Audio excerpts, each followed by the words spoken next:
featured in the Mist pilot in this episode of First Time Flyers, including an essay.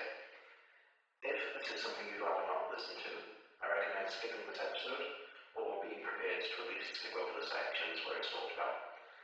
It is a brief discussion, and neither us or the episode of the Mist go into specifics, but unfortunately it is a large part of the plot of the episode, so it's kind of unavoidable.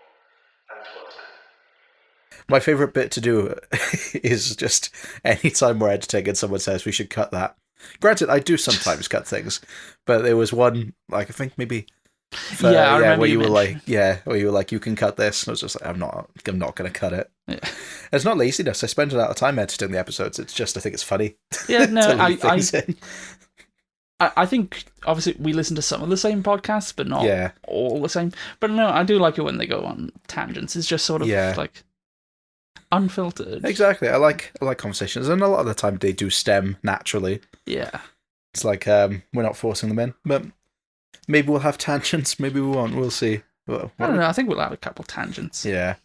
No one has, I'm sure. But yeah, this week we're talking about the Mist, but not the good Mist. Not the good Mist. No, not the good. Well, we'll get on to it, but it's not the Frank Darabont. It's not. Mist, so the more well-known Mist. This is 2 weeks in a row where we are doing a remake of sorts. Yeah. Well, we're doing something that was previously adapted. So, Creepshow is it's an anthology thing. That's true. It is different. This is more direct, but yeah. So The Mist, just the book, written by Stephen King. It was written in the summer of 1976 and was published by 1980 as part of a short story collection. I've never read it before, and I'll read it eventually for All Hail the King. Yeah, it's one of the shorter. It seems like a short story, which is what kind of surprising. Why, like you said about the thoughts. I can't speak on the rest of this series, but I got a lot of similarities between this and Under the Dome. Oh, literally reading my notes here. But yeah, no, this is very Under the Dome coded. Yeah. Which is funny because Under the Dome obviously had multiple seasons and is a massive book. Yeah. And this is the first show we're doing where it's only one season. Viv and I kind of agreed early on that we wouldn't do mini-series unless it was like for a certain theme. Like obviously this is for a theme.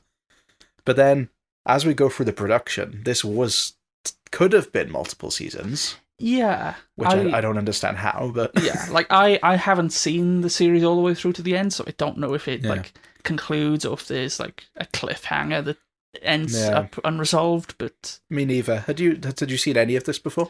I had... Because I think in the UK this went to Netflix. I know in America it aired on Spike. Yeah, Spike TV. But... Yeah, I think it came to Netflix in the UK, and this was around the time I had Netflix, and I was like, oh, okay, I've seen the film The Mist. I'll put that on my watch list. And I think it just sat in my watch list for a number of years. Never got around to it. No? Until, this week. Fair, yeah. I'd definitely seen the first episode before. I knew that. It wasn't like Creepshow as well, where I'd forgotten. I knew for a fact that I'd seen it before. I couldn't have told you much about it. As I was watching it, I was like, oh yeah, I remember, like, the gay kid. Oh yeah, I remember the essay storyline. And I think I remembered, like, it ending in the mall. But which is, like, kind of similar to the original anyway. Yeah. With it, like, being in a shop. But I don't think I watched episode 2. I might be wrong. But at most, I would have watched the first 2. Yeah, I think that's a common thing with this show, because I know a lot of... Well, I from my research, I found that there were quite strong viewership numbers for the first episode, and then it fell off a cliff. Yeah, well, even then, considering saying about the viewership, I mean, this is the lowest watched thing that we've seen so far. Yeah. But still, it is quite recent as well, so like 2017. Yes, yeah. I know, like I said, I saw it on Netflix and I added it to my list. But this was in the age where that's kind of becoming the norm, and terrestrial TV is slowly, not fully, but slowly getting phased out. I can't believe I forgot this. So yeah, you saying that reminded me that I figured I shared this in the group chat the other day.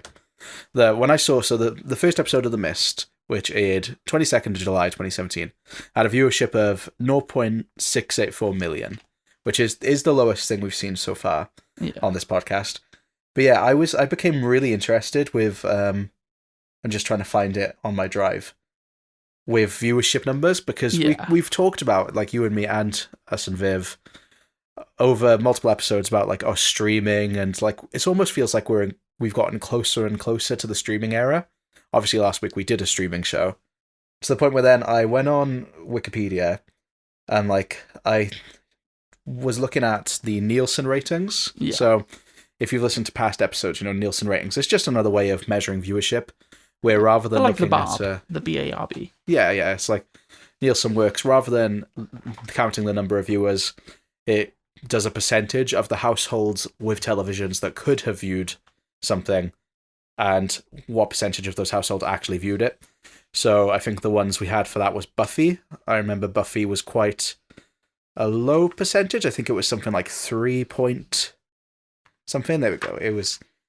Oh, I've got the approximate ones. I was like, approximately 5 million. But yeah, the Nielsen rating had about 3 points something on... I don't know why I'm guessing. I have it next to me. But yeah, so I went on a bit of a deep dive the other day where I was just kind of like really bored. And I've got the number one rated show in terms of viewers all the way back to the 1950s every year. And the number 30th rated show, just because that's how Nielsen tracks them.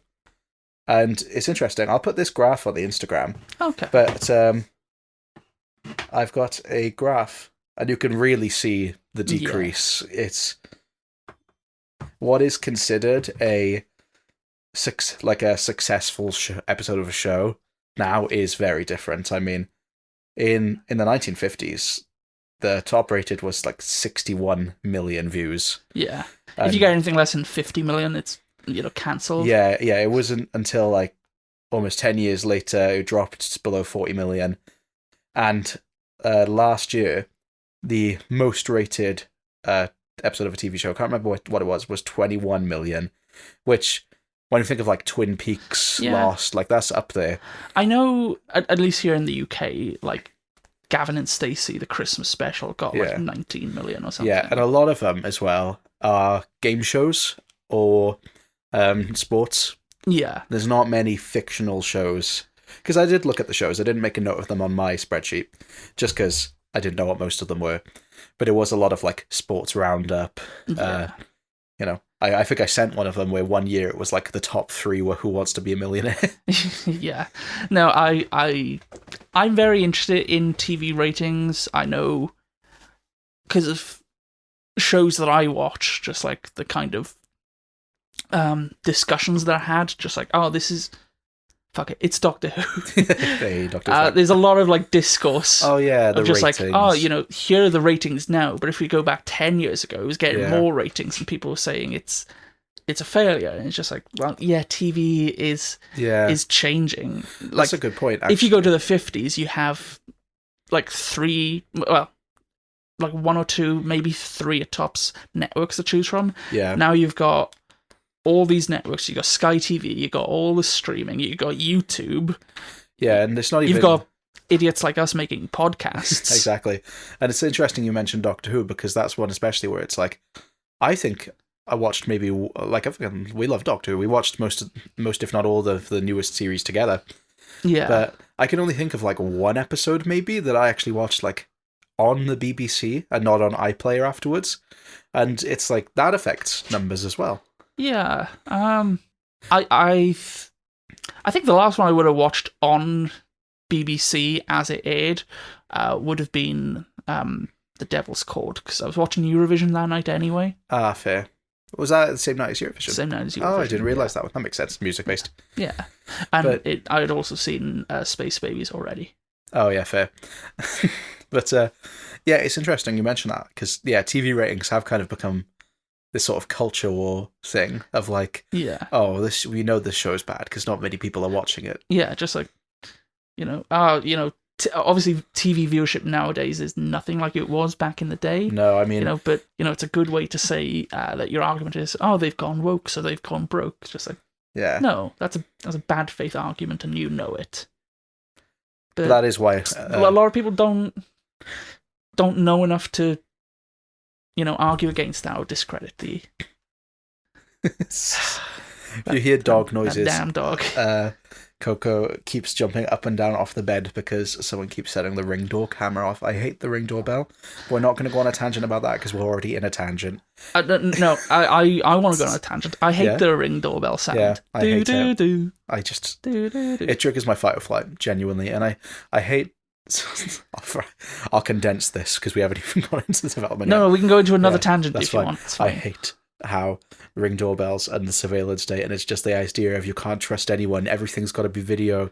You can't just trust people to drop things off at your door. And I don't know. I've got a lot of opinions about just constant videoing of everything. Have you ever had like the police knock on your door, just like, hey, something suspicious happened? Do you have? Because we saw you got a Ring doorbell. Have you got the footage? Yeah, it was really weird actually. So the other day, like. It was like, oh gosh, what time was it? It was really early in the morning. It's like 3 a.m. These 17 children just got out of bed and walked out of their houses. And then Josh Brolin, fucking Thanos, came to my door and asked me about my Ring doorbell. Sorry. I thought you were being serious then. No, I'm the fool. I did a bit. Yeah, that's a good bit. No, I actually have had the police come to my door and ask for the footage. Oh, have you actually? Okay, yeah. so I don't have a Ring doorbell anymore. Not because I don't want to help the police, just because... I don't know. I don't want a Ring doorbell. I've got my own opinions about it, mainly just because I've seen in real time my dad become a lot more paranoid about everyone around him. And it's just like, we've got a Ring doorbell on both sides of the house, and it keeps them safe. And even I will check, like, I was in the shower earlier and it went off, so I checked, and it was just 2 people I didn't know. And I was like, I kind of assumed they were. I mean, we've had loads of political people knocking on doors. I don't think that's what it was, but I was like, you're I in don't a know swing them. state, you. Yeah. So I was like, I don't know them. I'm literally just getting out of the shower. So it's useful for that, but no, I don't think I'll have one. The best doorbell is the doorbell I had in uni. Yeah. So after student halls moved into this new place, and it didn't have a doorbell, so I ordered one off Amazon. And I might have told you this before. Viv can vouch for this because Viv went to, we went to the same university, so she came to my house on many occasions. But they had different songs you could have. You could cycle through them, and one of them was a MIDI version of "Memory" from Cats. That's cool. And this was around the time that the Cats movie was coming out as well. So I love the Cats movie. Yeah, that was the doorbell tone for about 2 years. That sounds really cool.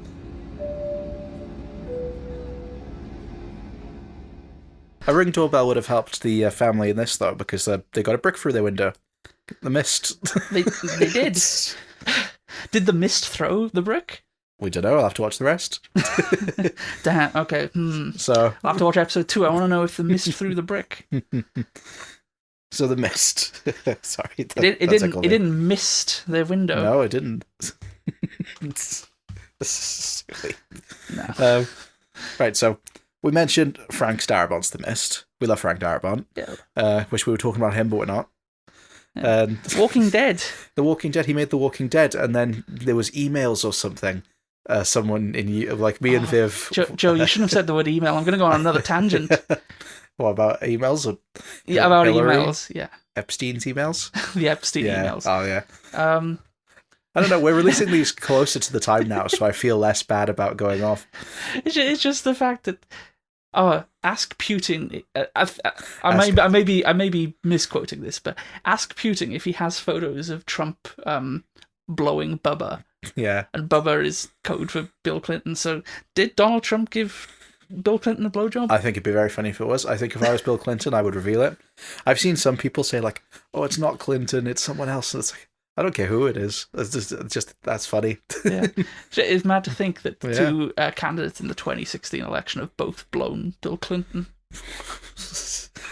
I think that I saw a really good TikTok earlier that was I think Clinton should come out, say it was true, and say it wasn't very good, because then Trump will come out and be like, he's lying. It was the greatest blowjob in the world. Yeah, I give great head. Stroke a shot. Finish in my mouth. Tastes real good. I would have said, really putting that on here. I said it's not a good Trump impression either. I'm awful at impressions. I mean, anyone listening to like this knows my voice has one tone. It doesn't really change much. Yeah. Yeah. Sorry, emails. Emails. The Mist. Frank Darabont. Yeah, that's how we got there. He worked on The Walking Dead. He also did other Stephen King projects, like Shawshank Redemption, which we talked about on All Hail the King, and The Green Mile, which we will talk about. Yeah. And The Mist in 2007, which we will talk about. So Frank Darabont's The Mist came out in 2007. And after that, the executive producers, the Weinsteins, less said about them the better, announced the miniseries in November 2013. Bob Weinstein announced the 10-part series was in production under Dimension TV. Yeah, so I didn't know that Dimension was still kicking around at this point.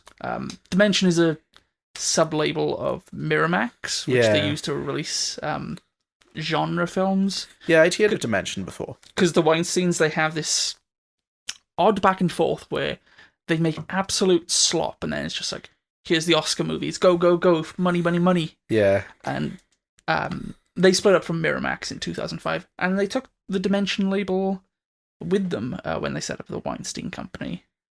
Are they dead now? By the time this episode comes out, maybe. Hopefully. We've done that before. I still think I'm kind of responsible for Charlie Kirk's death. Yes. I mean, you pulled the trigger. I was going to say I was aiming for Trump, but that's probably not the best choice of words. So was Clinton. The one fan of the Mist TV show episode 1 is going to be really pissed that we're 20 minutes in and we haven't talked about it yet. The one Republican fan of the Mist. The one Republican... Yeah, because I was going to say there's no Republican fans of this podcast. I'd be very impressed if they were. Some people are like... Hey, this could be someone's first episode. They're just like, I love the Mist, I love America, let's go. I've been feeling really down this week after... my idol, Donald Trump, has been in the news. I just want to listen to... And I can't listen to the Charlie Kirk podcast anymore. We bring him up so much. We do. He's... partly my fault, I know. No, it's fine. Right. So, Frank Darabont didn't participate in the production of the series. We don't know if he was asked. Yeah, it said it was unclear whether or not he would be... Yeah, I would think he probably wouldn't have been, even if there were the whole email thing with The Walking Dead going on, because he already told his version of The Mist, and I don't see him having the need to revisit the material. No, exactly. It's a shame because he does character stuff so well. Yeah, that I do think that. But if you want to see his version of The Mist, it already exists. Yeah, it's not many cases, is there, of someone sort of redoing the same thing they've already done once. That I can think of. I mean, I always think of Hitchcock. Hitchcock remade a couple of his own films. There was someone... Michelle Haneke remade Funny Games. But these are as, remaking a movie into a movie. There definitely are examples of people who've made movies and then adapted them into TV shows. But escapes me at this time. That's fair. It's hard to think of examples, but... I'll randomly shout a name at you before we end the recording. Yeah, that's fine. Yeah, so production then went pretty smoothly from what I can tell. So it was like, September 2015, they announced Christian Torp as the main writer, who was a Danish writer. Yeah, so has created the TV show Rita, which I haven't seen because it's Danish, but I know it's been remade into some other countries, like... there's a French version, so it seems to be pretty popular. I think it's got like 80-odd episodes of it, so... That's cool. I haven't seen that. Well, yeah, Danish, but I thought that was interesting. I don't know anything about him, I just thought it was interesting. But... Yeah, I hadn't heard the name before. No. And then, it was in 2016 was when Spike picked up the pilot.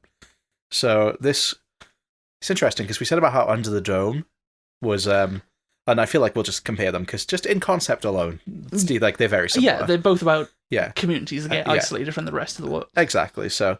And they literally, it's not even a coincidence, they're literally written by the same man, so it makes sense. And, interestingly, this was announced around the time that Under the Dome was cancelled. So so you can imagine some people sort of moving between them. Yeah, you can see it as like, oh, this is a spiritual successor. Yeah, exactly. And I think it's interesting because Under the Dome, they greenlit a first series right out the gate, just on Stephen King's name alone, and the names attached to it.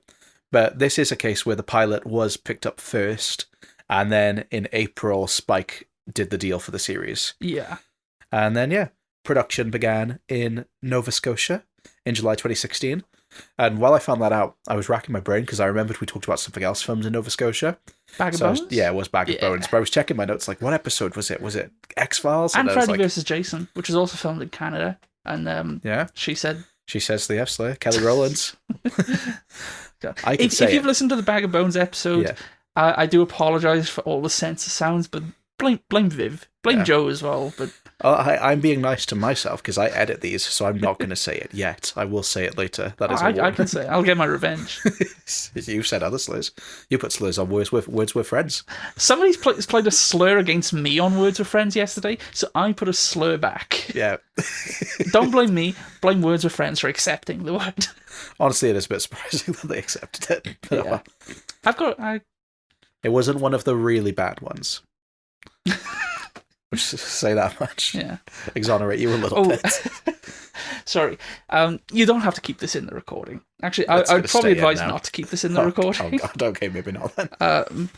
Why am I getting a BBC thing about Hitler's DNA? Oh yeah, didn't he have like cuck DNA or something with small balls? Cuck DNA? I don't know. Something about him. I'm afraid to tell you, sir, but you've got cuck DNA. They keep trying to like eugenics Hitler and be like, he's a bad guy because of his DNA, and it's just like, do we need to like explain him? Yeah, don't use slurs. No. Anyway, unless you want to. Yeah, unless you want to. So yeah, this was filmed in Nova Scotia, which is in Canada. So the budget for this, we actually had a budget. So it was 23 million Canadian dollars, which is the equivalent of 29.5 million Canadian dollars now, which is the equivalent of 21 million USD. That's very interesting. Because it's 10 episodes. Yeah. And I know Bag of Bones would have been a few years prior, and the 2004 Salem's Lot, obviously 2004. But they had a budget of 15 million US dollars for 2 episodes. So for 23 million for the whole thing. Yeah. That's a pretty decent, Yeah. That's a decent budget. I can see them breaking even, I guess. I don't know how it exactly works, but it's mostly like licensing and advertising. Yeah, TV is a bit different with breaking even, isn't it? But I don't know. I feel like this is a series you could produce on the cheap. The thing with The Mist is I haven't read it, but I understand that it's a lot more psychological.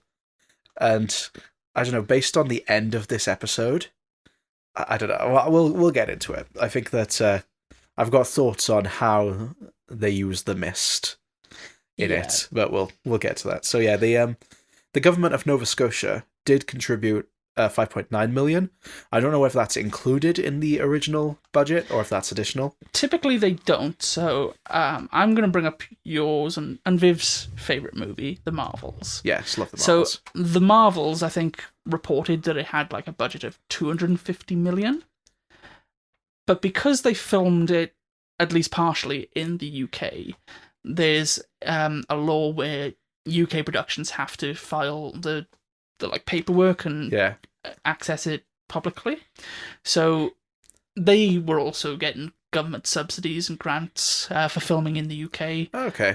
Obviously, because after COVID, we just needed the production side and jobs and money. And whatnot. That makes sense. But when they actually released the paperwork, the budget was close to like 393 million or something stupid like that. So one, I don't know why a movie needs to cost like 400 million to be made, especially The Marvels, which is it's a relatively self-contained. It's also quite short as well. I think that makes a difference. Like there's a couple of locations. I understand that, but I look, I don't know. It's all dealings behind the scenes. If that money is going to the crew, fair enough. They deserve to get paid. I think that's one of my things with this, where it's like, you could think of once the mist settles, it's like, oh, we're gonna get stuff in the mall, we're gonna get stuff in the church, like the police station, and I feel like that is an easy way of keeping the budget kind of fixed. Yeah. You could just need to find a location then, just to film in. Yeah, and I was kind of surprised, not to jump ahead to the ending, but the fact that it doesn't look like a supermarket. It looks more like a shopping center. Yeah, it does. It's like a proper American mall. Yeah. Yeah. Which is an interesting deviation. Yeah. I do think it allows for more, more stuff to hand, because it's just a larger place with more resources. Yeah, and more varied locations, I guess, where you could have people kind of split off into groups. Yeah. Although I do like the idea of the isolation in terms of they're stuck in a small space. Yeah. There can be something really imposing about like a large space. Like, it's kind of liminal in the sense of, this is also, I mean, I don't know too much about American culture in terms of like malls, but like people have been saying about I've seen Dawn of the Dead. Yeah, true. I haven't seen that yet. But like dying malls and like how a lot of them are just kind of like empty spaces. Yeah. I don't know if that's something that plays into this, but it could be interesting. Well, I was interesting enough talking about dead malls. I was watching Gavin and Stacey the other day. Okay. Just because I wanted some easy watching, and they film it in Wales, and the Capital Shopping Centre in Cardiff. Yeah. There's a scene filmed in there. And all the shops are open. It's busy. It's bustling. I know it's a TV show, but these are like real shops. Yeah. H&M there. And anytime I go there, it's dead. Yeah. It's the gym and it's the Tesco. That's all. I was going to say, I genuinely cannot remember the last time we've been in the Capital Shopping Centre. Like, we're going to St. David's a lot. Yeah. But like, any of the other ones. There used to be a charity shop in there, which closed like a year ago. But I don't... There used to be a vintage store, but they've all moved out. It's completely dead in there. It's really eerie. Yeah. It's interesting. I do like seeing sort of videos discussing dead malls in America especially, because I feel like they've got, I mean, we're all Western countries, but their idea of like the capitalism and that is very different in terms of when you see, kind of like you said, with seeing them in old shows and seeing them bustling, the idea of like the American mall is kind of its own concept. Yeah. But it's odd that in the Capital Centre there's not even like a Greggs. Yeah, true. It's like not even the mainstays. Yeah. I do have a question though. Yeah. It's more so related to the other version of The Mist and the book. Yeah. But if you had to be trapped in a supermarket, out of the big ones in the UK, so like Asda, Tesco, Morrison's, Sainsbury's, I throw in little Aldi, Waitrose, M&S, Yeah.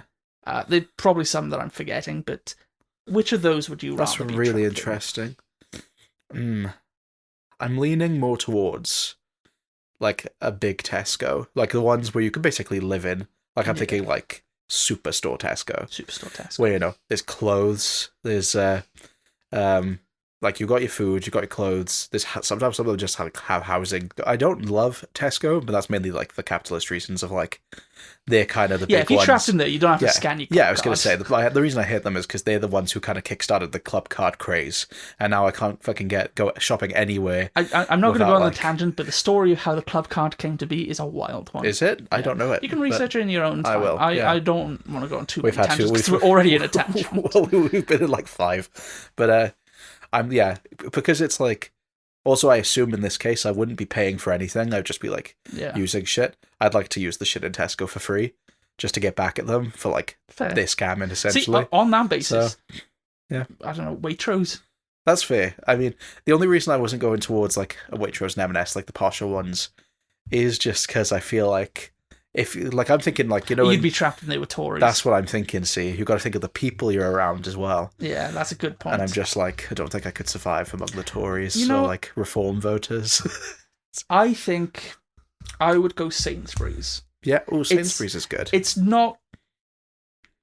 Would you say it's like it's the more like upper class of the mainstays? Yeah, I would say so. I don't know. I just got used to Sainsbury's in uni. Yeah, I'm thinking.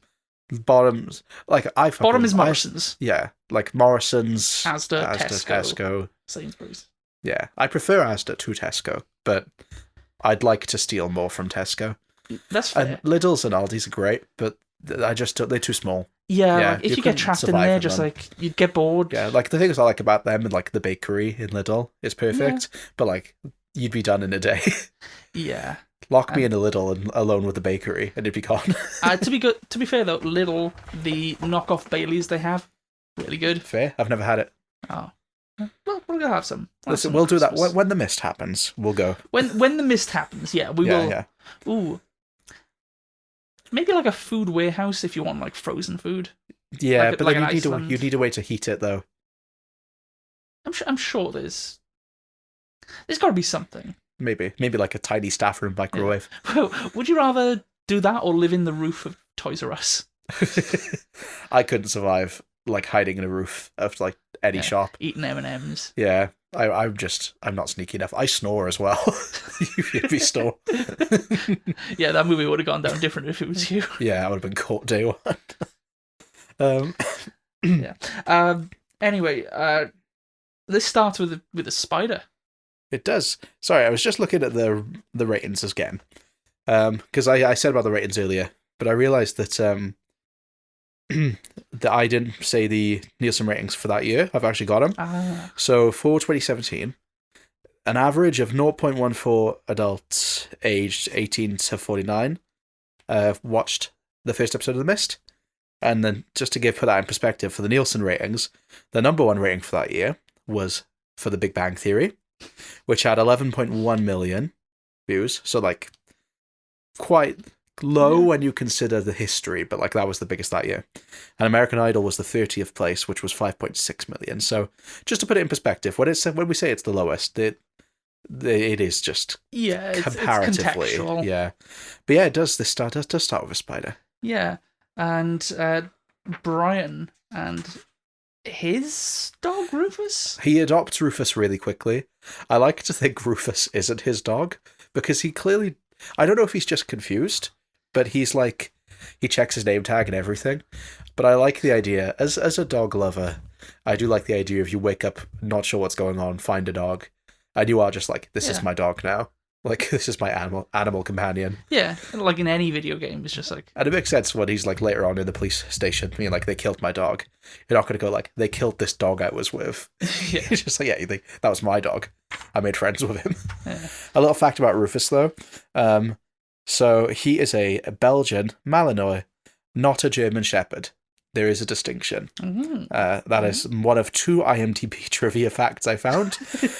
I'm so excited to tell you the other one. We'll get to it pretty quickly. That's cool. I didn't read the IMDb trivia, so I'm glad I've got this experience to. Yeah. I might get fresh. Oh wait, I've got IMDb open my phone. Great. Sorry.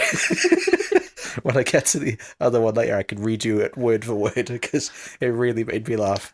But yeah, so honestly, IMDb trivia peaked with Stuart Little.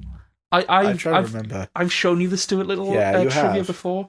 It's my favorite. If you've seen Stuart Little, there's a scene where he gets stuck in a washing machine, and one of the pieces of trivia is just saying, "Oh, Stuart got stuck in this brand of washing machine. It's this model manufactured in this year." It's just.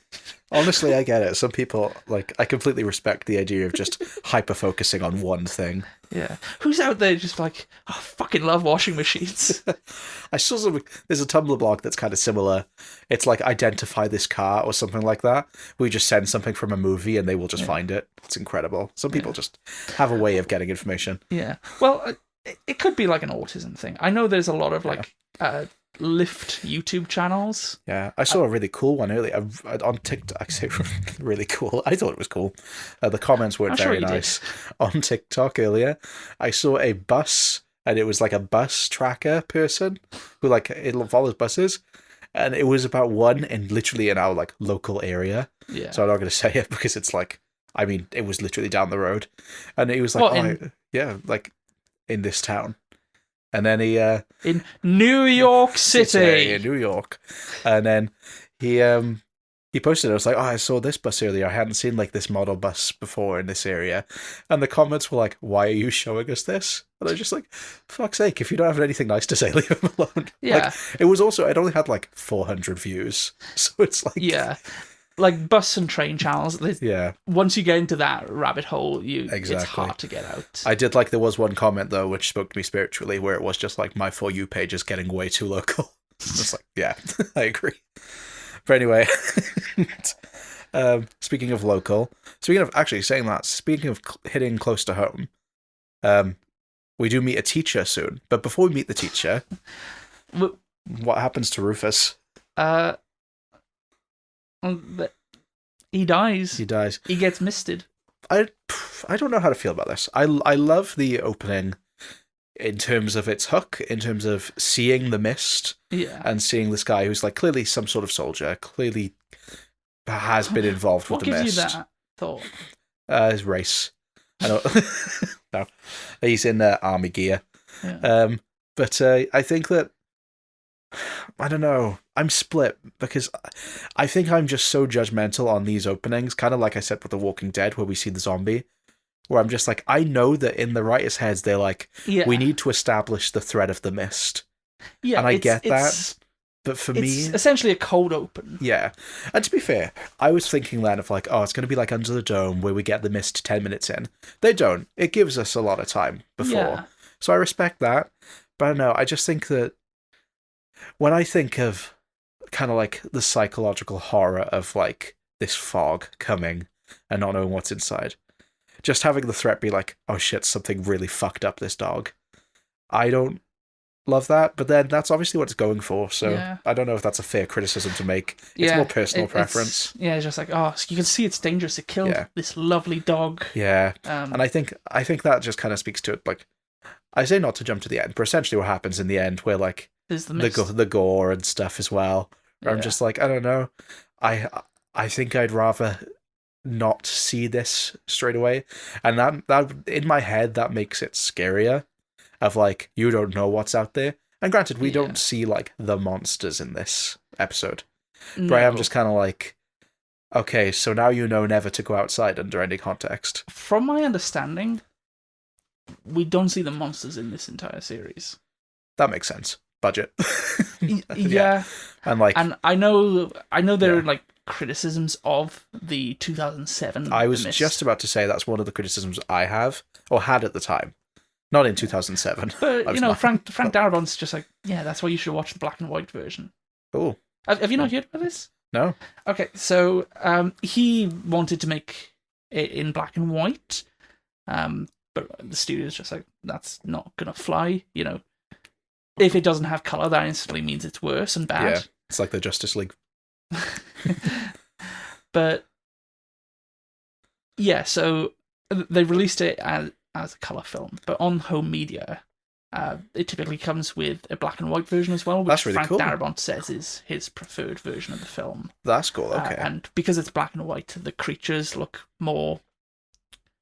You buy into them more because you're not being distracted by the colours, and it's kind of evoking like a 50s monster. That sounds cool. I think when we get to that with All Hail the King, I'd definitely like to see both of those and compare them. I was going to watch the movie before this, but I just didn't really have the time. No, same. I mean, if we knew in hindsight that we were going to get delayed. Yeah. We recording a day late because there was a giant storm that like flooded the town, and Garen couldn't even get here yesterday. There was a chance that I could get here, but I wouldn't be able to get back home. Yeah, I would have had to like drive you, and my car would have. Yeah, there's a storm going on at the moment, so we decided just to push it back a day. Yeah. So both independently of one another, we watched a different Stephen King adaptation. Yeah, we watched The Shining. Yeah, which when this comes out, is this out next Friday? Yeah, it's out next Saturday. Next Saturday. Yeah. So, and Viv will be back then. Viv will be back. Viv will be back on All Hail the King before she's back on First Time Flyers by a week. Yeah, because after this we've got one more we want to talk about. We'll leave it to be a surprise, even though I already announced. Said it. So I don't know. I have the same criticism with even just like there's a lot of imagery of bugs in this, and that's clearly on purpose, and I like that. But the scene, I think, is an awful scene.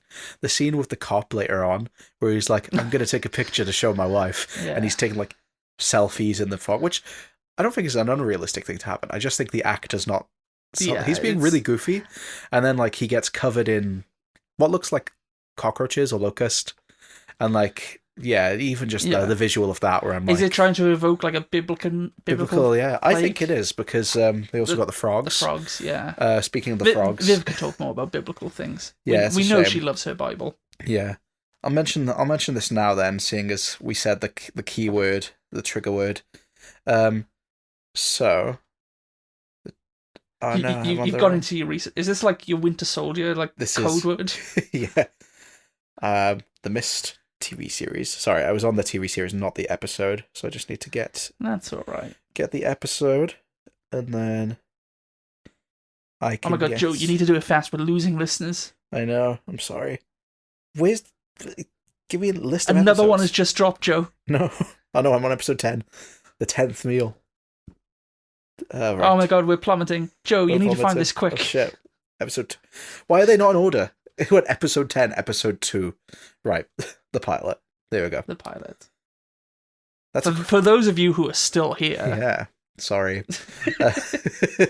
So about halfway through the episode, the character of Francis, the character of Natalie, played by Frances Conroy, says, "Did you see that? All those toes?" Then it cuts to a scene of bullfrogs. The CGI leading up to this could have been toads, but even the subtitles say frogs croaking. Although with some similarities, frogs and toads are different and identifiable. That has one dislike and no likes. Oh, so that's the other trivia. Okay. Yeah. I just like the idea of this person watching this and being so upset that they called frogs toads or vice versa. Yeah. It's like alligators and crocodiles. Here's another one with 2 dislikes and one up for, like saying it's helpful. The Soldiers US Army name tape is wrong. Should have stitching around the border. This show's shit. This episode fucking awful. I mean, to be fair, just like I do kind of think just like, oh, why are you picking that up? And then as soon as it's just like I've watched things and been like After Sun, for example. Oh yeah. my Letterboxd review of After Sun is just like I had to deduct half a star because they used a period inaccurate Pepsi logo. So no, I do like that. Different strokes for different folks, I guess. But yeah, so we jumped around a little bit. But yeah, so we had the cold open. Yeah, I want to talk about the titles. Yeah, interesting. What's your opinion on titles? I kind of forgot about them. I think the title sequence wants to be True Detective so bad. Interesting. I don't think I've seen the True Detective title sequence. Have you not seen it? I'm excited for your True Detective episode because that's a very interesting show. I remember being really captivated by that show. And the title sequence is... I've referred to this on projects in the past because it's just a graphic masterpiece. I feel like it's an easy... Like, if someone said make the Mist title sequence, I feel like that's kind of an easy thing to do. I don't see, like... I can see what they were trying to do, but I don't think it invokes, like, the Mist. Yeah. I think you could have had, like cool landscape shots, like the Mist encroaching or something. Yeah. Or just, like... You could even have it like Game of Thrones where it like changes throughout the series. So just like at the first point it's just like there's a little bit of mist over something, and then by the end it's like completely enveloped covered in the mist. Yeah. And you can just see like faint shadows or something. Yeah. Not that I'm a graphic designer or anything, but I would do something different. You should make one. No, you get to say that without... Oh God, sorry. You get to say that because, when people are like, oh, you can't criticize this unless you can do something better. Yeah. You could. So you get to criticize it. I could, and I will, and I do. And you do. But speaking of the title sequence, I do just want to go into the visuals of the show. The director of photography is someone called Andre Pinar. Yeah.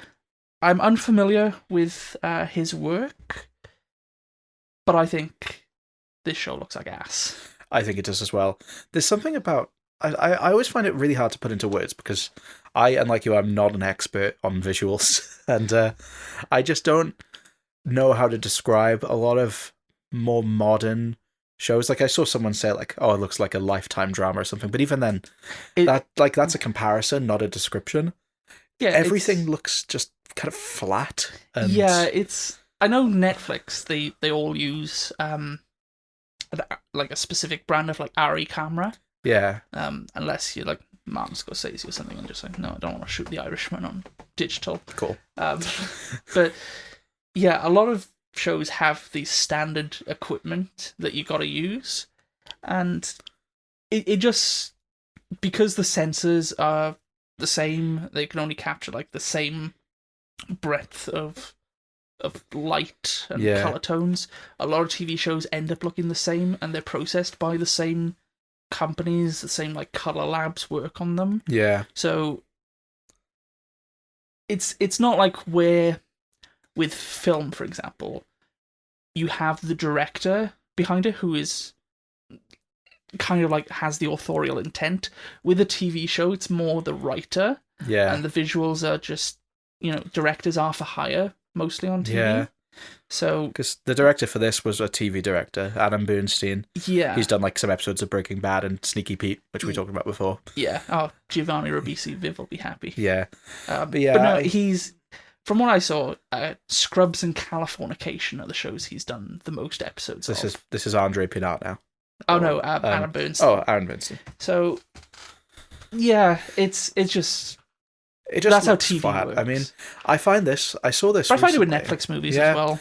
I saw this recently with a comparison of Freaky Friday and Freakier Friday, where it was like, like the iconic shot. Like if people haven't seen it, they probably know the shot of them after they've swapped, looking in the mirror. And it was a comparison of Freaky Friday's one and Freakier Friday's one.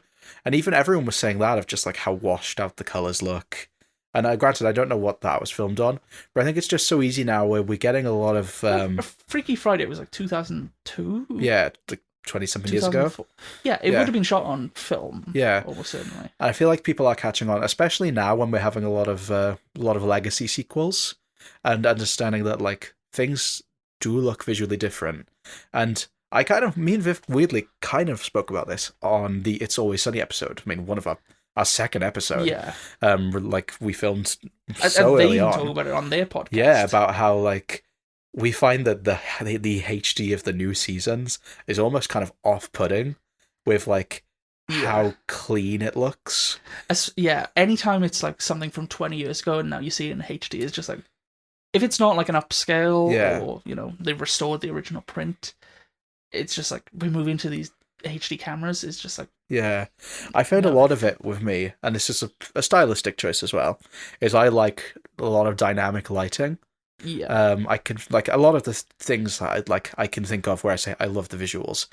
For me, it's like very much down to lighting. Like random example, I saw the TV Glow. First time I saw that, I didn't love the film. I've grown on it now. Yeah. I just it didn't even click the first time. No. But even then, I was like, this is stunning. I think that was my main takeaway. It was just like the lighting is gorgeous in this film. And I think a lot of these shows, that's not something they really even consider. It's just kind of like, as long as you can see everything and everyone, it's fine. I think it's also partly because for film, doing dynamic lighting does require more setups and more work, essentially. And TV shows are just like, okay, we've got to make 10 hours worth of content. Yeah. 8 of them will be filler episodes, and you'll have the opening and the final episode, which will be the plot. Yeah. And it's like, well, we need to do this quick because we're on a schedule, so let's just have the most generic lighting. And I understand it from a practicality viewpoint, but I don't know. As someone who does pay attention and appreciates these things, it does feel a little underwhelming. But I guess in that way, I'm not really the target demographic, because I do find that I'm more of a film person than a TV person anyway. Yeah. I am as well. I think less so than you, but I think that for me it's more just... I think that's why I like animated TV shows a lot as well. Yeah, exactly. That's what I was going to say. It's just kind of like, it's weird to say as a visuals person, and I mean on the sense of, a lot of people fit into the weird thing of like, they know so much that they can criticize things and like go into specifics. Whereas I'm like very much a casual viewer, where it's like, I couldn't tell you fucking anything about the actual production side of things unless I read it online. Yeah. But that almost makes it more obvious to me. Yeah. When it's like, I don't know how any of this works, and yet I'm still noticing things that I think are faults. Yeah. I actually had some Instagram reels recommended to me yesterday, and it was people criticizing the visuals of the new Guillermo del Toro Frankenstein movie. Oh yeah. Granted, we saw this in the cinema. Yeah, so that helps. I didn't think it looked visually bad. I do feel like it looks like it was shot digital, which it probably was because it's Netflix. Yeah.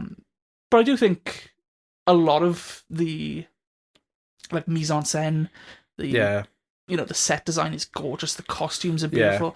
A lot of there's a lot of color, and I do think it's a visually striking movie, and I really like it. But I've seen lots of people criticizing the look of it. Because it just has this weird gloss to it. Yeah, it's a lot of overlays now as well. A lot of filters on things. Yeah, and a lot of these days. I know people criticize this with Marvel movies as well, and I'm not defending Marvel movies here. This is the rationale for understanding why they look the way they do. Because they change a lot of stuff in post. Yeah. They film on green screens. It's like a rolling production. You can even see it with the trailers for Thor Ragnarok. Yeah.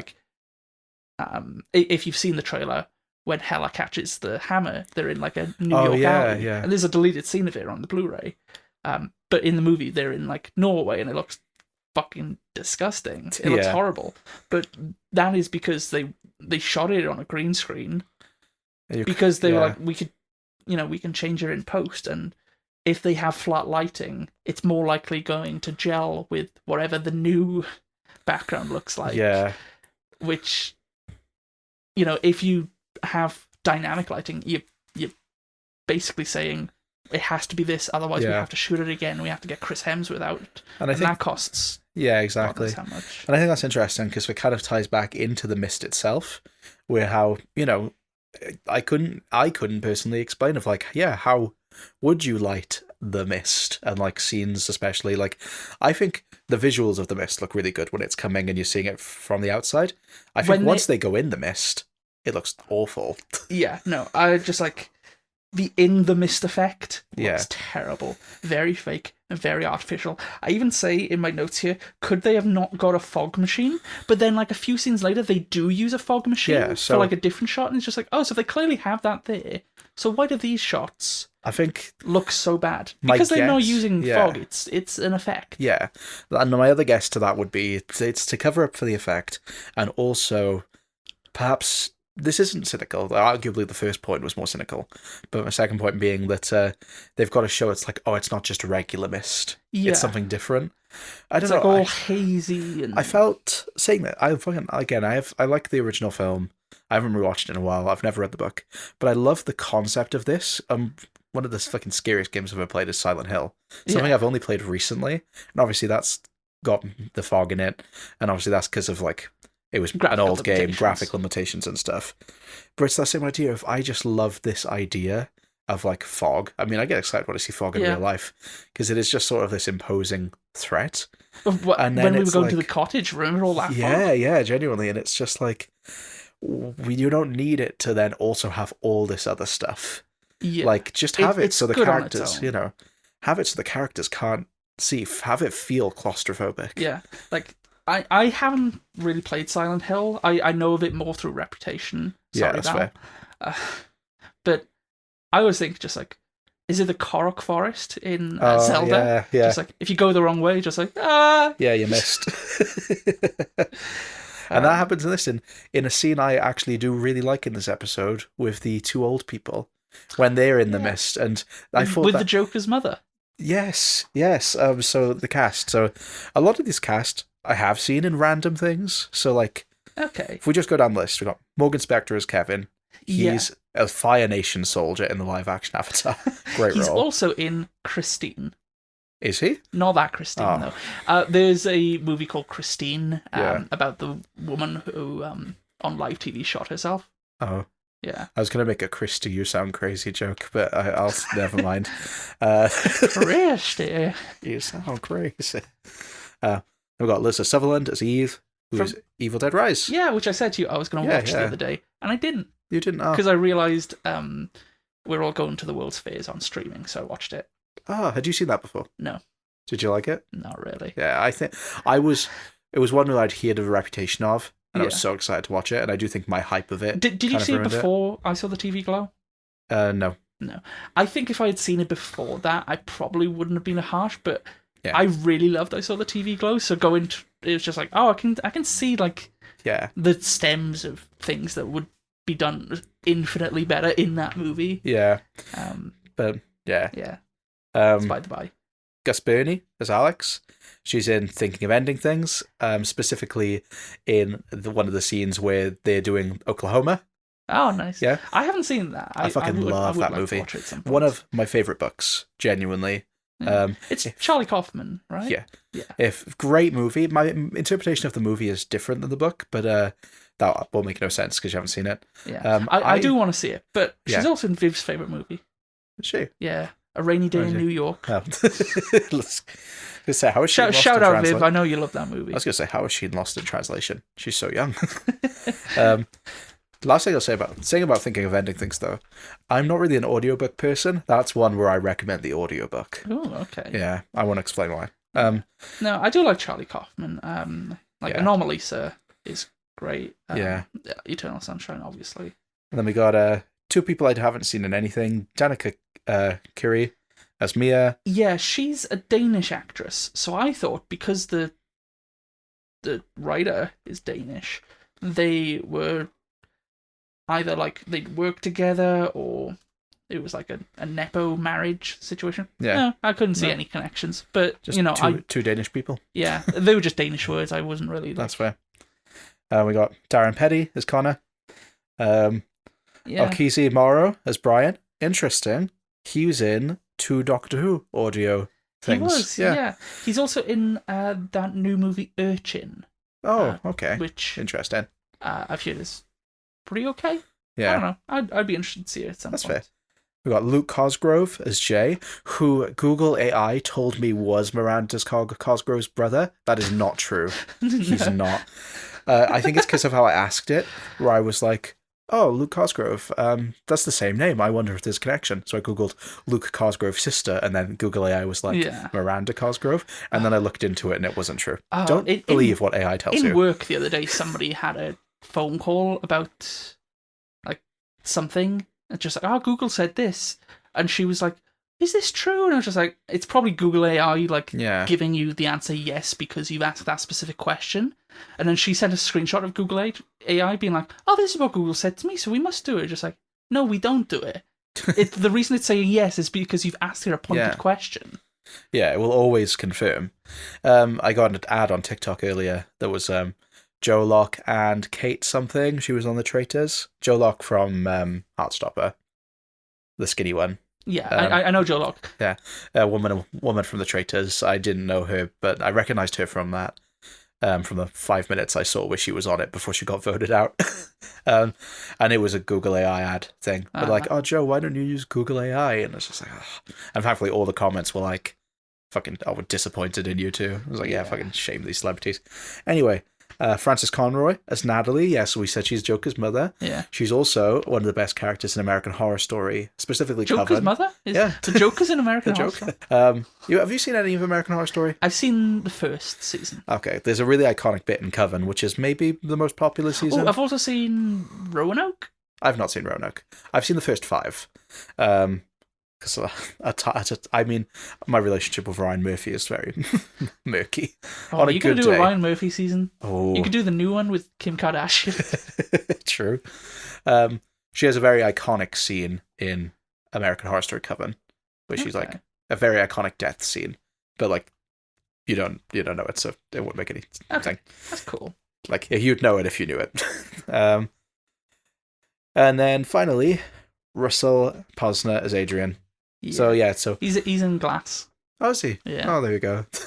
he plays Mr. Glass. What? Mr. Glass? Yeah. My mind's gone blank. Let me have a look at this face. It's Mr. Glass from Glass. From the movie Glass. Yeah. The M. Night Shyamalan one. Yeah. Is it? You know Glass? Mr. Glass? It's in Glass. What's his name? Yeah. What? I just wanted. I'm sorry. I just wanted to trick you. No, he plays just some rando in class. Okay, right. Just like, who's this? I was just hoping you'd be like, oh, that's cool. I just not acknowledge no. Yeah. So all that to say, the one scene I really like in this episode, there are bits I like, don't get me wrong. Yeah. Overall, I'm kind of negative on it, but there's like a couple bits I like. And one bit I did love was just the old couple walking through the mist and just it being so playful of just like, oh, which way's our bike? Oh, I think it's this way. No, it's got to be this way. And then they ruin it and really upset The guy me. is just like, are you real? Yeah, like fucking... That could work. Don't get me wrong, the shock worked. I could see what they were trying to do. And it definitely doesn't help that it's like, oh, this is the one character they've kind of worked towards humanizing. It's very easy to make it like empathize with these old people. Yeah. And like, but... I don't know, him then shooting himself, there's something about that where I'm just like, this is too far. It just seems so weird and stilted. Yeah. One thing I do want to say is I feel, and I've seen like some of these actors, like Alyssa Sutherland in Evil Dead Rise, she's great in that. Yeah, she is. I'm less so familiar with the others, but I don't know if it's to do with the director, but everyone is like, all the performances are very like sleepy and muted, and it's not really exciting. It's like, yeah, I get you. Even when not to like go into that specific subplot, but when Eve and Kevin are having a disagreement, it's not. There's no tension. There's no drama to it. It's I get what you mean. It's actors reading lines, and it doesn't even seem like this is a final take. This is just like a rehearsal. Yeah. Just like, okay, let's learn the lines, say it, and then work on the intonations. And I get what you mean, and maybe that's why I feel like the older couple is so much easier to connect to, because especially forgetting her last name, I know Frances Conroy, especially Frances Conroy. Like when you have actors who they're older, they're more versed, they've been in more varied roles. It's like it's easier to imagine that they could actually like have some form of chemistry together, and like I think that she's the only one who has some sort of emotionality. That being said, I will give props to is it Alex, the teenage girl? Yeah. Gus Burney. Yeah, Gus Burney. I will give props to her because hers is stilted, but in a way I think works considering what happens to her. But I don't know if that's on purpose. I would say it's not on purpose because I thought her acting was stilted before that. That's fair. And I'm not saying the acting was stilted in like, that she's a bad actress. Like I said, it probably comes down to the direction because it's across the whole cast. Yeah. Well, if we're like kind of grouping them by character, so we've got the old couple when we've kind of gone through them. Yeah. The old woman is some sort of conspiracy theorist, but like not a crazy one, just kind of interested in history or something. Yeah, the good kind of conspiracy theorist. Yeah. Like I like it when he's like, you shouldn't be reading the internet. She's like, it's not, it's the newspaper. I like that. There's, I guess the main characters are Eve, Kevin, and Alex. Yeah, the family. They're clearly like the driving force, the family. God, I wish Kevin and Eve would communicate. I hate miscommunication. And I wouldn't even say this is miscommunication as a whole. It's more the sense of, okay, I can see their conflict in terms of their parenting styles. Yeah. However, him letting her go to that party and not telling her is insane. Yeah, I thought the implication was that off screen they had the conversation. Yeah. And like, I get it. It's like, yes, what happened is not his fault. He wouldn't have known it was going to happen. But her mother waking up and her daughter not being there, and just for the husband to be like, oh yeah, I told her she could go. Just be like, even if he's going to take that stand and be like, I'm going to let her go, tell her. That's so. Yeah, no, it's a dumb thing for the point of just to get the characters in a conflict so that they can eventually be split up. I think that's what my biggest problem is with these three as a whole, and I think it's arguably made more jarring by what happens to Alex, because I think there's a clear tone switch once that happens, and I'll honestly say I don't even think it's like badly handled. I think it's handled okay in terms of that. We'll get into that in a minute, but but in terms of the conflict between them outside of that, like Alex feeling trapped by the mother is almost cartoonishly overbearing. Like, she Yeah. feels like very stereotypical, to the point where it's almost like borderline misogynistic idea of like a controlling mother and a teenage daughter and then a more lax dad. Yeah, It's just... it's And like, I know... like there's the line she has just like when they're having an argument, just like she's got to live her life. She wouldn't have known this would happen. It's just like, but I know it would have happened, and that's why I didn't want her to go. Just like, yeah, I kind of get what it's going for, but in a better writer's hands, not to criticize Christian Torp. We could criticize him for in this episode, but I don't know him outside of this, so I don't want to outright say like bad writer. But yeah, like he's written Rita, which seems to be acclaimed enough. Yeah. It's about a woman, so yeah, but like, this is such a sensitive topic matter that yes, a lot of women do face. So I can empathize with the fact if the storyline was going to be, and maybe it is. We've only seen this first episode because obviously the mother has a reputation of the daughter. I mean, the daughter even calls her a slut, like in an argument, and she loses her job for teaching sex ed, which is something that does happen in America. Yeah. From my understanding, I've never had to teach sex ed because I work with little ones, but I know that it is something that is taught over here still, and I know schools are a lot more stricter, and especially because they're kind of more independent bodies. Yeah. Like each school will be different. So maybe they're setting that up, but I almost hate that as well. If it's going to be, she knew something like that would happen because she went through something the same. I hate the idea of that as a reveal, especially because really then I wish that there was that, again, the communication of like, okay, let's say have the conflict, but I wish it felt like, at the end when she hugs her and holds her, and you do feel like, okay, this mother and daughter are going to bond now over this. Yeah. I wish that had happened earlier in the episode, where after the assault, I wish the arguments were all before that, and that was when then she was caring, because I do think the argument that happens after that does seem kind of heartless. It makes you hard to root for her. I'll say that. By the time this is it's already out now by the time we're recording, but we have talked about similar subject matter on our All Hail the King episode of Bag of Bones. Yeah. And you put the disclaimer at the beginning. Yeah. So if you're listening, you've already made the decision. But yeah, it's just a lot of this subject matter. I don't necessarily find it's depicted well. A lot of the time, it seems like people are writing it because I want to be treated as a serious writer, and this is a serious topic. Fair. And a lot of the time, it's written by men as well. Yeah. And I know, like, there's a load of examples, but one that comes to mind is Last Night in Soho. Yeah. I know that was criticised quite a bit, of just like, oh, I'm a man and I'm writing this about a woman's experience of SA, and I just want you to know that I'm one of the good ones, or it's, I thought for a split second I thought you were saying that. No, I was kidding. Like, no, you're right. It's a lot of guys, especially male writers. It's and not that men can't write it, because even like we say in that, there are positive examples that are done by men. Yeah, and even then, it's like, it's not even to say that it doesn't happen to men. It can happen to men as well, but it's more in the sense of, and I don't even necessarily think there are two praises I'll give it, which I will say in a second, but to give the critiques first, I think that the problem is when you're setting up these shows, you've obviously got to set up a plot, you've got to set up a conflict, and it just feels like, it's like, what is the most intense conflict we can have?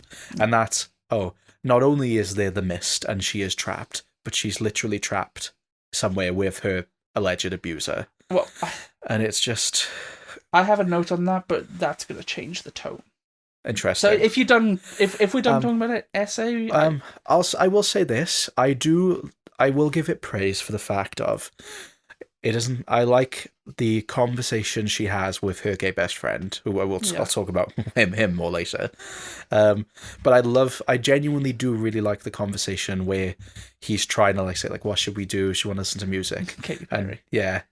And I like that they're trying to be like lighthearted. And I love the quote of anything I listen to now will be the first thing I've listened to after. Yeah. Because I do think that is something that people do think about. I mean, even in other situations like grief, of like the first thing you watch after losing someone, stuff like that. Yeah. No, so I'll give it that as a props, and I'll give it. I do think that it's the conversation. It's unfortunate, but it's true. Of people will use this against you. I think that is true to life. However, I feel like it's here to drive the drama and not. I don't know. It's just. I don't think it's needed. I feel like it's. Like I said, I haven't seen the rest of the show, so I can't say whether it's like. It may tie into the themes of the mist as it goes on, but it seems kind of like incongruent to it all. Yeah, and I think that I like I said, I can't remember if I watched episode 2. I'm pretty sure I didn't. But I think my fear is as well, and again, I'll bite my tongue, and when we watch the full thing eventually for All Hail the King, I'll admit if I was wrong. Obviously, one of the last scenes we saw before the mist comes is her gay best friend. I can't remember his name. Not Alex. No, that's her. Connor. No. Yeah. No, Adrian. That's Adrian, is it? Okay. Yeah, Mr. Glass. Oh, that's why I was so confused. I thought he was a different guy. I thought he was one of the older guys. So is him talking, and obviously he was the witness. Yeah. And even the sports boy who allegedly did it says to his dad, who was a cop, like, why are you talking as if I've done it? My genuine fear is there's going to be a reveal and there's going to be a plot twist that there was something else going on.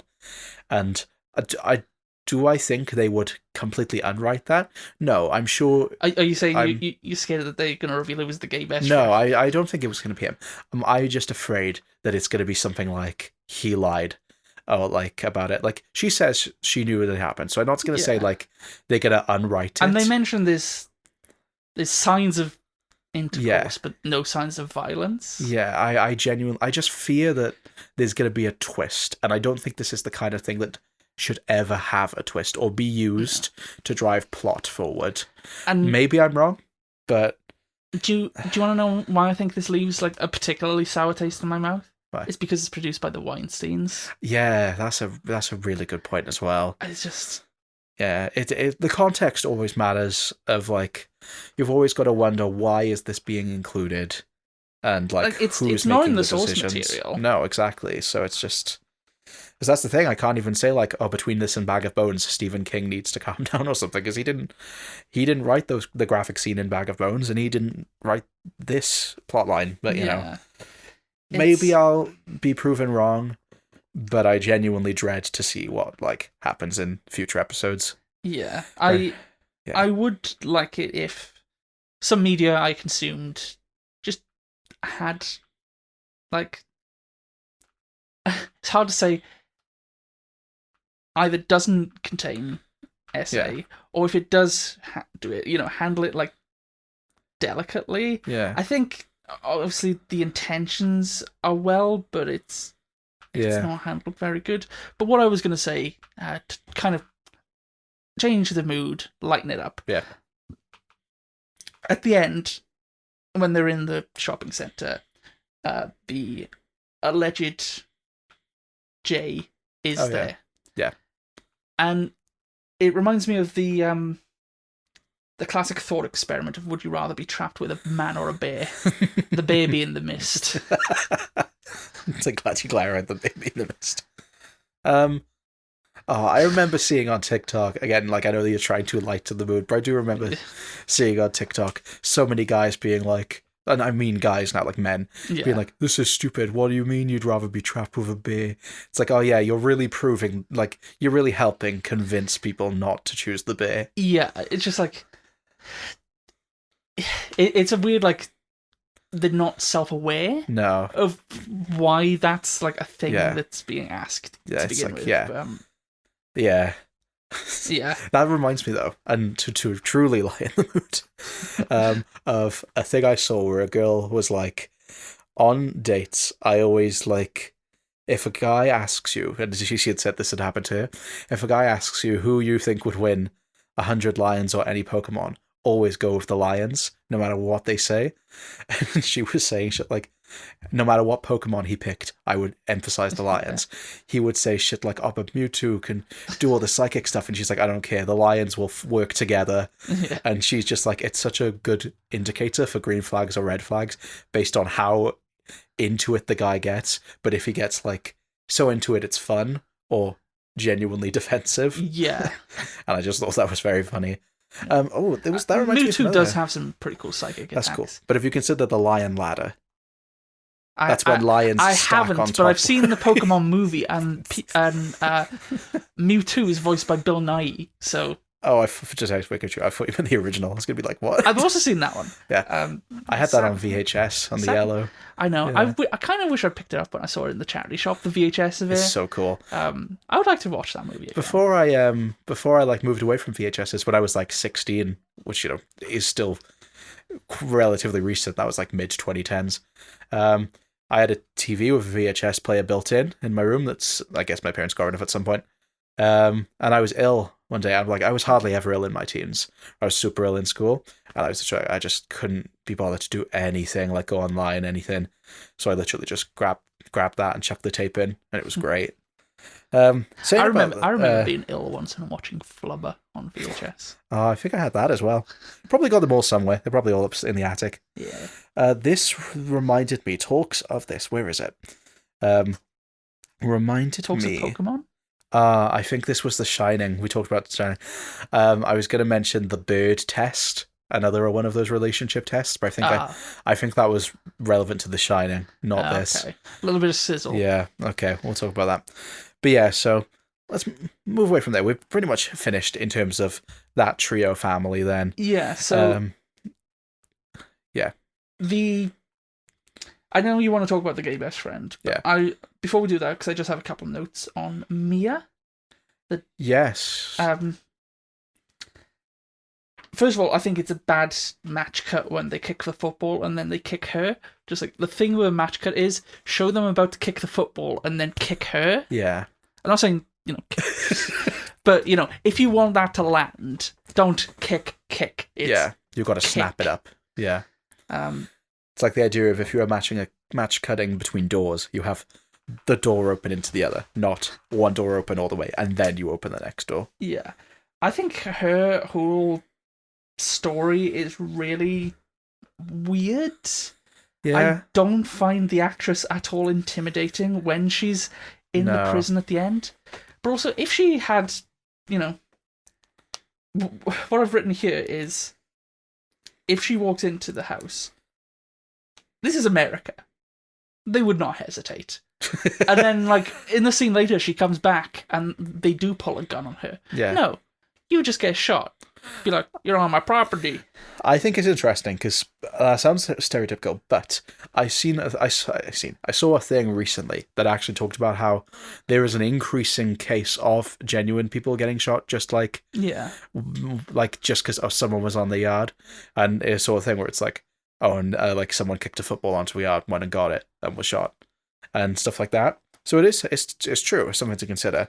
Yeah. On the flip side, this is once again a problem of communication where I feel like she could genuinely have just said to the guy, well, my stuff's not there. It's like, and I know he was being kind of confrontational. Yeah. But maybe this is the person of me that wants to believe everything could just be fixed by talking, but just literally be like, hey, I had something buried in the backyard. Can I just go grab it? It'll take me 5 minutes. And also, if you move into a new place, why are you not changing the locks? That's a good point as well. Yeah, the fact that she was able to get in.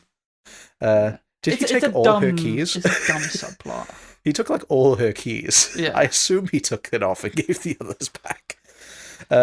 Even then, in the sense of obviously she got caught anyway, but the fact that she had the money there and then just left it. Yeah. I would have grabbed some of it and ran.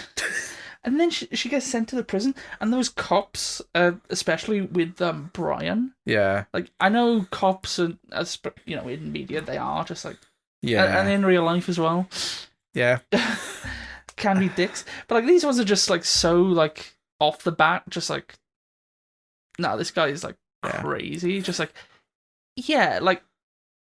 obviously he gets proven right and the mist is coming, but I think it doesn't help that and I know this wasn't on purpose, and I don't know like about the characters in the books, but it doesn't help that the two people they lock up are a black man and a woman.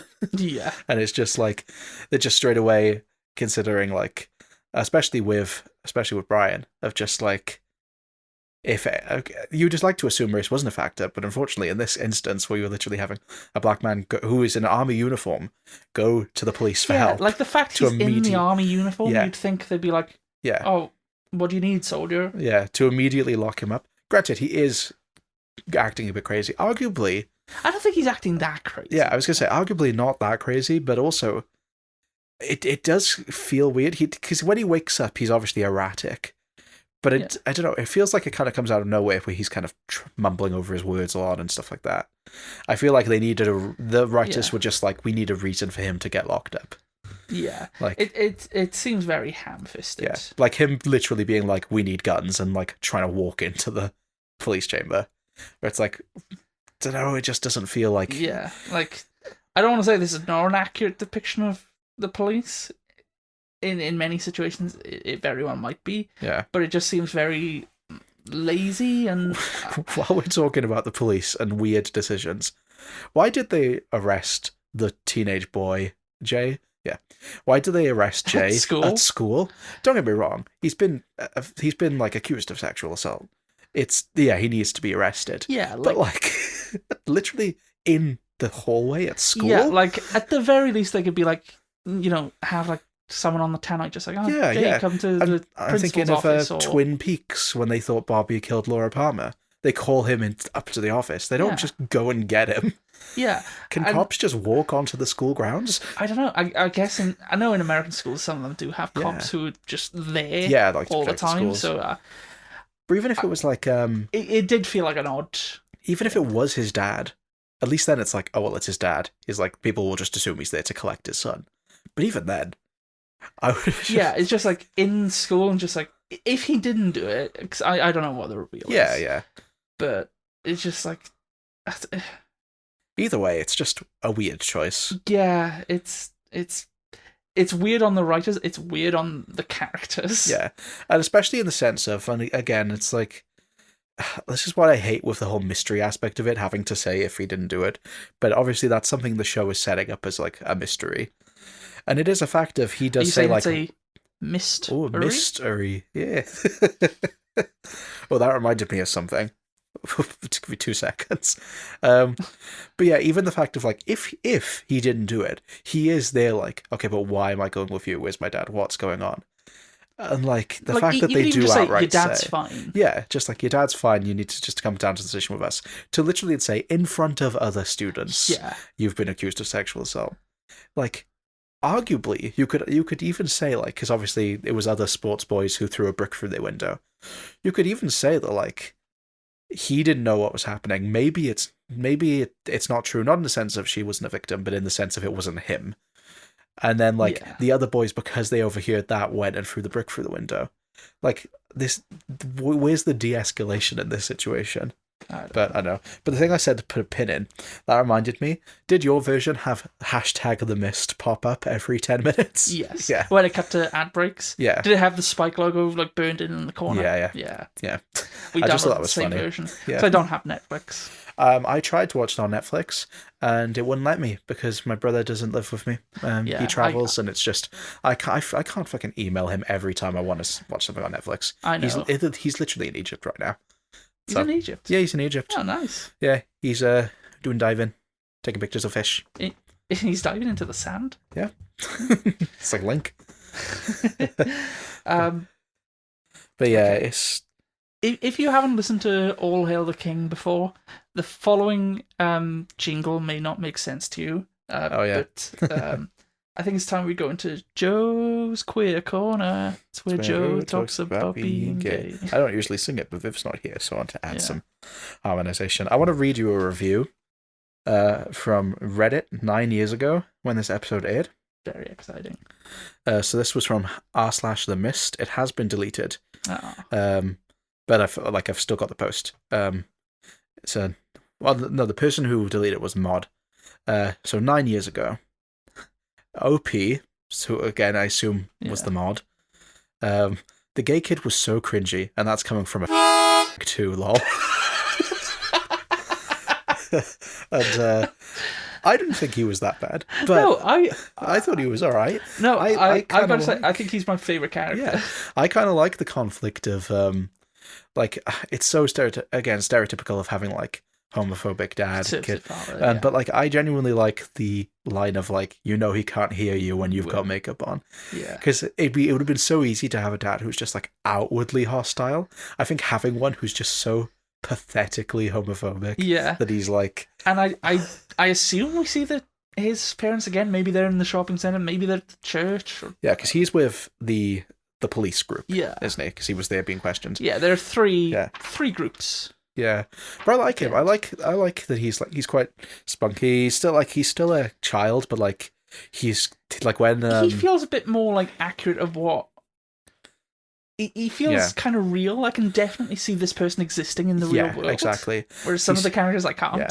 Like he's got his flaw where he's kind of like he's trying to have that confidence but can't quite carry through with it. Yeah. Like at the party, which first of all, fucking worst party ever. That party looks so boring. Yeah. Like I know we get those stereotypical American house parties, especially teen ones, but like that looks like a load of shit. Like they're the only two dancing. It's just like fucking jock boys. Yeah. Like just that. It looks awful. It looks like bad vibes. If you're gonna do a party, go full out, make it like Project X or something. Yeah, exactly. But yeah, literally, I was kind of shocked though.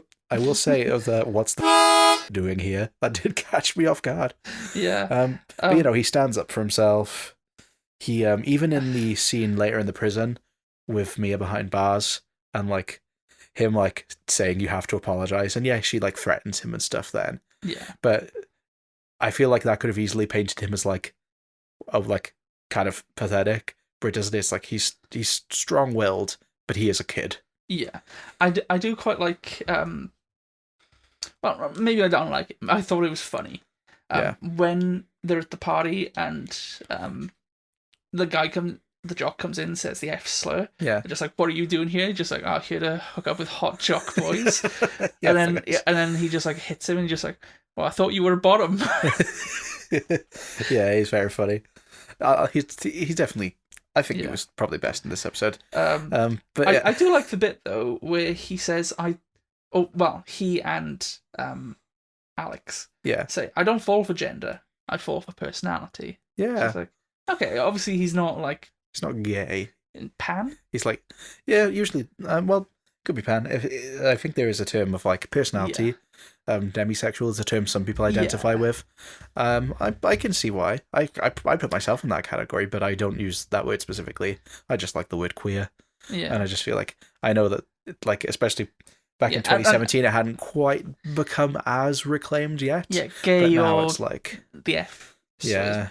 Encompassing of it. Yeah, it's just like, he's not straight. What do you think about the bit though when they get to the party and they're offered beer and they said just like, if you don't, it's like really offensive to the local culture? I thought it was kind of funny. Yeah, I thought it was just like, this does feel a little bit like they're trying to be hello yellow. Yeah, hello fellow kids. That's the thing. I don't think it was good. I hate the peer pressure. I hate the. It felt like when the police come into your school, they're like, people will peer pressure you, and it's like you find that actually that isn't as common as you'd think. But I thought like I'd rather see that than someone actually peer pressure her. Yeah, like there are instances where peer pressure is good.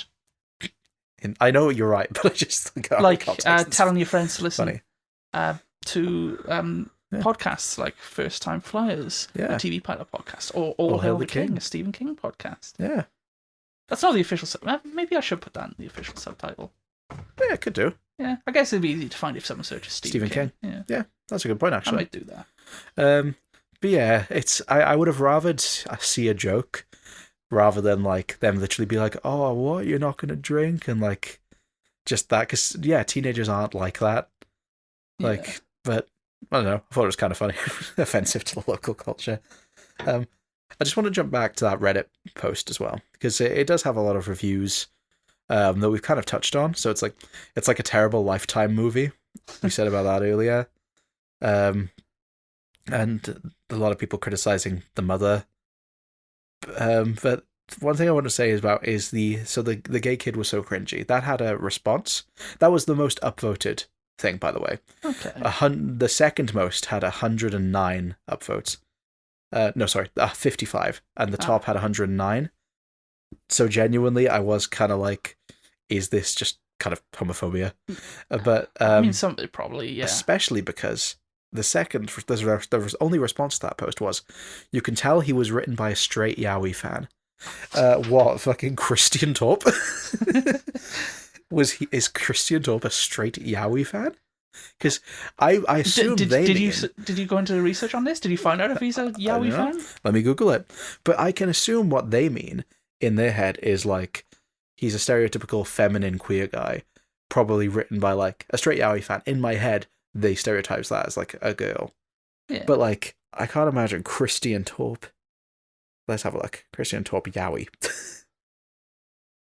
How do you spell yaoi? It's only 4 letters. Viv is listening to this right now, so disappointed that you don't know how to spell yaoi. I know, I should. I'm sorry. I think it's Yaoi. That's how I spelled it. Yaoi. Yaoi.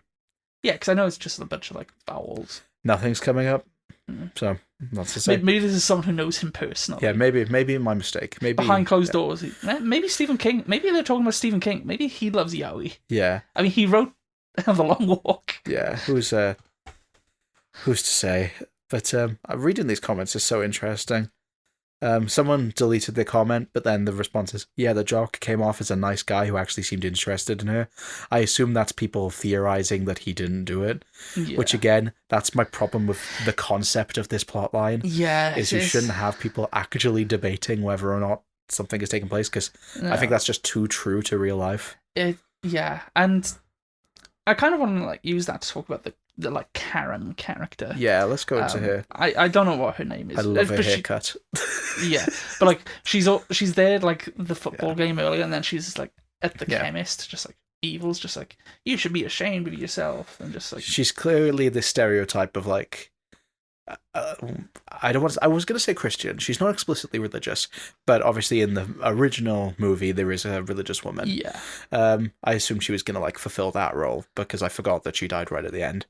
But yeah, she obviously encompasses like these ideals. I'm surprised, to be honest, that they do kill her, because you could see that being conflict throughout. Yeah, I thought it was going to, and then she walks out into the mist, and I actually thought it was like, not because of the gore, but I just think it was like a very like interesting visual to have her still screaming with her jaw ripped off. That was just like, oh, that's pretty neat. That's fair. I loved the thing of her going out with her son as well, which sucks. He's probably dead. And like the screaming when we can't see. The one thing we know about her son is he watches porn in school. Who do you think he is? Ned from Spider-Man Homecoming? I was also thinking that. I like that joke in Spider-Man. Oh, God. It's just... I mean, I know of people who in school would watch porn. I know somebody who masturbated in geography class. Oh, gross. Yeah. I know, of all the subjects, geography. I know. Not even, like, literacy? I don't know, I was trying to think of the sexiest subject. The sexiest subject. I don't know. Do you ever just see, like, a river forming and you're like, oh, fuck yeah. I don't know. We'll have to ask Viv about this. I feel like Viv would know. Oh, she'll have opinions on this. I don't really know how to move on from that. Well, yeah. Oh, interesting. This is terrible. I quit after 40 minutes. Under the Dome Part 2. Yeah. Well, I was going to say about Under the Dome. Yeah, let's talk about the Under the Dome of it all. So this series is set in a town called Bridgeville. Now, I don't know if they say it in the episode, but there may be like a sign, or I read this on the wiki after the fact. The 2007 film and the book are set in a real town called Bridgeton in Maine, which was actually the inspiration for Chester's Mill. Really? That is interesting, actually. This is very Into the Dome coded. Like I know we've like kind of touched on it multiple times, but it is just people in an isolated area in the town. Yeah. With like something weird going on. And my if you go back to the Under the Dome episode, I think one of my criticisms was I kind of wanted to know the characters more before the dome came. And in this, that kind of fulfills it. Yeah, but I don't think it's good, so just like, was I right to say that about Under the Dome? If we did The Mist before Under the Dome, I don't know. It would be a different dynamic. Yeah, because this tries to give you time with the characters. But again, I think my problem is it tries to give you time with the characters, but through plot and not through character. If that makes sense. It's like, yes, things happen, but we don't know much about the people. Like with Alex's family. Yes, you've got the argument over the party. You've got what happens to Alex. Yes, those all drive character decisions. However, that stuff happening to them, the only decision that gets made in that regard is the dad choosing to let her go. And choosing not to tell his wife. And choosing not to tell his wife. But even then, that's kind of glossed over. Where, like, even if there was a line, something like, oh, don't tell your mother or something, I don't know. It feels like they're setting up things happening to these characters rather than giving us a chance to see the characters. Yeah, it doesn't feel like they are given much characterization. I wouldn't say they're not characters. No, of course, but they're just... Maybe it's something that does grow on you when you watch it. I think... When I looked on IMDb, the highest rated episode was the finale and then the pilot. I thought the pilot was higher. That's interesting. But, you know, that might just be... When you get to, like, TV shows or... if you go on Letterboxd and rate something, like... We watched Phantom of the Opera not too long back. I rated it quite low, because it's not really my cup of tea. I didn't really... care for it that much, but it's got like a 4.5. It's just like, well, because the only people who are going to be watching it realistically are fans of Phantom of the Opera. So, you know, maybe that might be why the finale is highly rated, because the people who got that far were already into it. Yeah. But even when I say highly rated, it wasn't really rated that highly. No. So I was going to say the first episode has like, what, a 6.8? Yeah. 6.3. So, and you know, ratings on everything, but... Yeah. But it kind of gives you an idea for what people think. And I would possibly argue, I say possibly, I think I'm definitely going to argue this, that flicking through my book now, this is definitely the weakest pilot we've watched so far. Of Stephen King, or just in general? Oh, in general. In general. Because, like... That's fair. Viv and I haven't had many misses. Like we always joke about how we have the whole... Would you greenlight question? It's always yes. And this is the first one where I am kind of just like... This is, and I know it's like art doesn't need to justify its existence, but also this is only 10 years on from the Frank Darabont film. Yeah. Do we need this story? Like this is, like we said, we just had Under the Dome, which is basically like it was just a similar concept. Let's say you're Spike. I'm Christian Torp. Just like, look what I've made. Here. Yeah, Can I have 9 more episodes, please? I'd probably say no. Think of it this way. Yeah, I would also not agree with this. Especially think of it this way of Stephen King has so many stories. If you want to make a mini-series out of them, why this one that's already been done? And like, I don't know how successful the movie was. Because the Weinsteins had the rights. That's probably true. It's just the one they had the rights to. At this time, or when the Mist movie came out, they had 3 in production. Yeah. They had 1408. Nice. That one. They had The Mist. And they had Cell with Eli Roth directing. Ooh. Obviously, that didn't come to pass. Weirdly, I think Cell would have been a better miniseries than this. Yeah, I can see that fitting the format. Yeah. It's a longer book as well, so you got more to mine. And because that's the way I'm thinking of this, of like, less, Christian Torp coming and being like, I've written this. But maybe it's because... But people watched the Under the Dome and they're just like, it was a big hit. Yeah. Like, that ate in the summer, this ate in the summer. That's true. Maybe that is why they chose it. Because I'm just trying to think of, like, if you were going to adapt a Stephen King story into a miniseries, why The Mist? Like, and this speaks to the ending of it, because, like, so the show was cancelled after 1 season. Yeah. And obviously, we don't know yet if that meant there was a complete storyline or if it ends with a cliffhanger. In my head, I'd kind of imagine it does have a complete storyline, and they floated the idea of season 2 being either different characters or a mist taken over somewhere else. either mist over somewhere else or just another mist, which would be kind of funny. You survive one mist just for there to be another one. Yeah, someone comes home just like, oh, what happened? I missed all that. But yeah, it's just like, I don't want to say I don't think it needs to exist, but it's if I had money to make a Stephen King it's on the one, back foot, and it's not really convinced. If you're going to make another Stephen King book into a miniseries, I wouldn't choose this one. No. I think, there is the...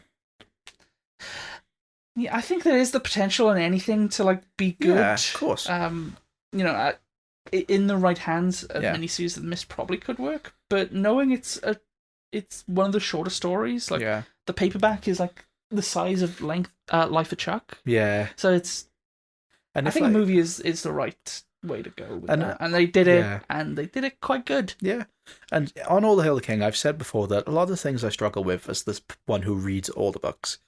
And it has affected my opinion of things we've watched. And, over time I've moved past it. Like Christine, I wasn't as big on it as you and Viv were, because the book was so hefty that I didn't think the movie could capture it. Same with Salem's Lot, although I have turned around on Salem's Lot now, on the miniseries. I had the same thing where it was like, this could have been a slow progression. And I'm just like, why not do one of the big stories? Like I love I'm pretty sure I love the It films. I haven't rewatched them. I'm saving it for when we cover them. But again, it's like, why not do one of these big ones? And I guess you could say like, okay. No, I agree. They should make a miniseries about it. They should. And, it doesn't have to be a direct adaptation of the book. You could do it like 27 years before with new characters. Cool, right? And you could put like Dick Halloran in it. Yeah. And Shawshank. Yeah. Ooh. So there we go. We're pretty confident on no green light on this one. No. They should have done something else, and eventually. Yeah, I mean, in regards to the budget of it, if it did cost 23 million and it was getting like, if it was breaking even, I could see them like, oh, okay, it's making money for us. Yeah. Sure, season 2. But I don't. If I was in the position of, here's the pilot, we want to make the rest, I wouldn't really be interested. However, before we did start recording, we did send a message to Viv, because we did want to ask her something, so she can still have a little bit of contribution. Yeah, because we miss her. Yeah, we missed her. Yeah, and we're sure you do too. So we asked Viv what she would do if she was stuck in the mist, and this is what she had to say. Jerk off so fucking much. To be fair, this is the one where I'm like, yeah, what else would you do? Yeah, I mean... If I was in the house and the mist came, I wouldn't go outside. I probably would just stay in. You'd be straight up joking. Yeah, of course, Yeah. I mean, Viv, I really appreciate that, she's committed to the bit. She's... Yeah. Maybe all the drugs have just got her in like an absolute state. That's all she can do. Maybe. That's okay. We support women. Yeah. We love women on this podcast. Yeah. If I was stuck in the mist, I don't know what I'd do. I don't know. Internet go out. I'm at least Viv has a plan. Yeah, that's true. Yeah. But yeah, I'm excited now for next week. Yeah. Yeah. If you didn't get the illusion that we were doing, the totally really subtle reference to. Yeah. Next week is going to be my last time being the regular last ever host. episode. Last ever? Ever. Never again. No! That's fine. It's your podcast. It's going to be really weird switching back. Yeah. It's been nice doing this. It has been. Because All Hail the King is a bi-weekly thing, so it's... Yeah. And even then, it's like... I mean, Bag of Bones, it feels like we filmed that years ago. Yeah. And yeah, it's just a nice little routine. I can see why you and Viv enjoy meeting up once a week and recording. Well, if I didn't read the books, we could do that for All Hail the King as well, but I can't ever commit to doing one book a week. No. Like, we don't know what's going to happen to like All Hail the King when we do eventually have to get to like Under the Dome and stuff, so who knows? Who knows? We'll see. But next week, who knows? To end off First Time Kings, we're doing another first. We had our first failed pilot with Creepshow, first mini-series with The Mist, now we're doing the first time we've done a show that hasn't, not a show that hasn't finished, because it's always sunny, but a brand new show. Yeah, a show that's not even finished its first season. No, so we're going to be doing It, Welcome to Derry, which I'm very excited for, because we've both held off watching until I've now. Been wanting to watch it, so I'm going to just watch the pilot. I'm not going to watch anything beyond I'm going to that. do the same. But not to give too much away on the movies. We'll talk about it next time. But I could see myself, if the pilot is good, wanting to continue from there. Yeah, but I'm very intrigued, especially because I've heard some things. Even if we weren't doing the podcast, I'd probably watch it. I would have as well. But yeah, so please join us next week when we end off these Stephen King pilots and talk about It, Welcome to Derry. Yeah. Thank you again for having me, and I hope... Thank you for being here. Yeah, I hope everybody enjoyed.